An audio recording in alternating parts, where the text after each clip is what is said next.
बिस्मिल्लाहिर्रहमानिर्रहीम। तुसी जदों भी कोई ज़मीन खरीदो बिलखसूस वो ज़मीन के जी विरासती होंगी है तो जिन्नी देर तक वह विरासती इंतकाल ना हो जाए तुसी वो ज़मीन ना खरीदिया करो। इहदे पिछे बहुत सारिया वजूहात ने, मैं उन्होंने निशानदेही तुहानूं कर देना। देखो गल ये कि बाज़ दफ़ा फौत होने वाले शख्स का नाम जिहड़ा है वो रिकॉर्ड के अंदर ठीक नहीं लिखिया होंदा, जिस वजह तो इंतकाल करांदियां होया मसले मसैल पैदा होंदे ने। बाज़े वेले फौत होने वाले शख्स की जिहड़ी बीवी है वह हाली डैथ सर्टिफिकेट नहीं बनया होंदा, वो उस मरद तो पहले वफात पा गई होंदी है। बाद वेले वो फैमिली के लोग एक जगह से इकट्ठे नहीं होंदे ते FRC फार्म बनाने च मसला आ रहा होंदा है। बाज़े वेले जिहड़ी जगह तुसीं खरीदते हो उस घर के अंदर ही वह कोई खरीदार मौजूद होंदा है, तुसीं बयाना दे देंदे हो वो वड्डा भरा आंदा जी मेरी जिम्मेदारी है, सारे भैन भरावां को तुहानूं इस मकान की रजिस्ट्री करवा के देंगा। दूसरे भैन भरा मनते ही नहीं है। हुण वेखो जिसले तुसीं 5 मरले मिसाल के तौर पर मकान है, उहदे अंदर 6 हिस्सेदार ने ते 2 हिस्सेदारां को स्टाम कराया है ते बाकी 4 ने स्टाम नहीं करके दिता ते कानूनी तौर पर तुसीं वो मकान नहीं खरीद सकते। ठीक है ना जी। और वैसे भी हर मकान का खरीदार कानूनी तौर पर पहले उस फैमिली के अंदरों होंदा है।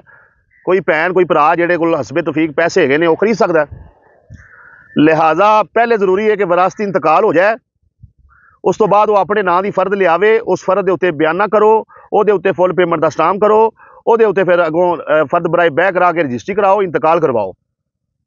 और याद रखना है जिसले बयाने के पैसे देने ने वो अंदर 6 हिस्सेदार ने, 7 ने, 10 ने, सारे आउण, सारियां कोल बयाने का स्टाम कराउणा है, सारियां दी तरफों फर्द बयाना नाल लगी होवे ते सारियां नूं मौके ते पैसे देने ने।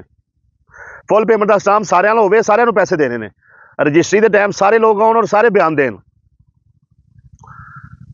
कदी फौत होने तो बाद मरद दे ओहदी बीवी मकान वेच देंदी है, बच्चे नहीं मनते है, कदी बच्चे वेच देंदे ने, बेवा नहीं मनदी है, कदी भरा वेच देंदे ने, भैणां नहीं मनदियां है, कदी भैणां वेच देंदियां ने, भरा नहीं मनदे है। ठीक है ना। तो जरूरी है वे कि तुसी अपने पैसे फसान की बजाय पहले क्लीयर कर लो कि ये जिहड़ी दुकान, ये जिहड़ा मकान, ये जिहड़ा प्लाजा, ये जिहड़ा जरी रकबा मैं खरीदन जा रहा वां, इहदे जिहड़े मालकान ने सारे राजी ने। अगर तो राजी ने तो खरीद लवो, अगर वो राजी नहीं तो तुहानूं लम्मे रौलियां च पैण की जरूरत नहीं है। पैसे दे के टेंशन खरीदना, पैसे दे के रौला खरीदना, ये कोई दानिशमंदी का ते अकलमंद होने का सबूत नहीं है। ठीक हो गया जी। अगली गल ये वे कि तुसी वेख्या होवेगा कि बहुत सारे भरा जिहड़े ने विरासती इंतकाल इस वास्ते भी नहीं करांदे कि किते भैणां अपनी हिस्सा ना लै जाण। 50 साल तो 40 साल तो 30 साल तो पैली बाई जा रहे हैं, विरासती इंतकाल नहीं कराया कि भैणां जिहड़ियां ने उन्हां दे नाम ना चढ़ जाए। मकान का विरासती इंतकाल नहीं करांदे है। एक बाप फौत हो गया, भरा 15 साल तो विरासती इंतकाल नहीं करा रहा, सखियां 2 भैणां ही ने, एक भैन जिहड़ी विरासती इंतकाल नहीं करा रही, वो दोवां मकानां ते कब्जा करके बैठी।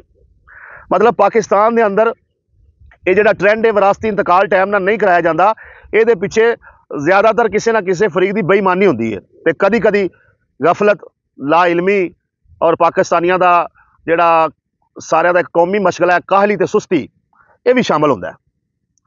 अज एक मजदूर ने दस्सिया कि उन्हें थोड़ी जी जमीन है वह विरासती इंतकाल करवाया तो पटवारी 5000 रुपया ले लिया, जिसकी सरकारी फीस सारी 1200 रुपया है। तो याद रखो जगह 1 मरला हो या 1000 मरला हो, सरकारी वो फीस 1200 रुपया है। ठीक है जी। पटवारी की हाल है जी, किन्ने एकड़ जमीन है जी, 5 एकड़ दे दो जी, तुसी 2000 जड़ा एकड़ का दे दो, 50,000 दे दो। फराड है, 2 नंबरी, जालसाजी, लुट मार है। कम अज कम तुहानूं इलम होना चाहिए है कि किस चीज़ की कितनी फीस है। तो विरासती इंतकाल की सरकारी फीस 1200 रुपया है। फौत होने वाले का डैथ सर्टिफिकेट लगना है, FRC फार्म लगना है, बयाने हल्फी लगना है, एक दरखास्त लिखनी है, खबार इश्तिहार होना है। ठीक है जी। दरखास्त देनी है, उस बाद हिस्से बनने ने, उस तो बाद तहसीलदार के सैन होने ने, फिर अंदराज होना है, वो फीस जी है वो 1200 रुपया अदा होकर तो अगे उनका इंतकाल हो जाना है। तो दोस्तों कोई भी ज़मीन खरीदो पहले उन्दियां चीज़ां चैक कर लिया करो कि इहदा अगर ये विरासती ज़मीन है, बंदे ज़्यादा फसदे होते हैं जी, ये ज़मीन इन्हां दी जी जद्दी ज़मीन है जी। अच्छा ये जद्दी ज़मीन है तो हाली वंडी नहीं हुई है, जद्दी ज़मीन है तो हाली तकसीम ही नहीं हुई है, जद्दी ज़मीन है तो भैणां दा कब्जा ही नहीं है। ठीक है ना। सारिया चीज़ां क्लीयर करके ते फिर ज़मीन खरीदिया करो ताकि बाद में तुहाडे वास्ते मसले मसैल ना बनन।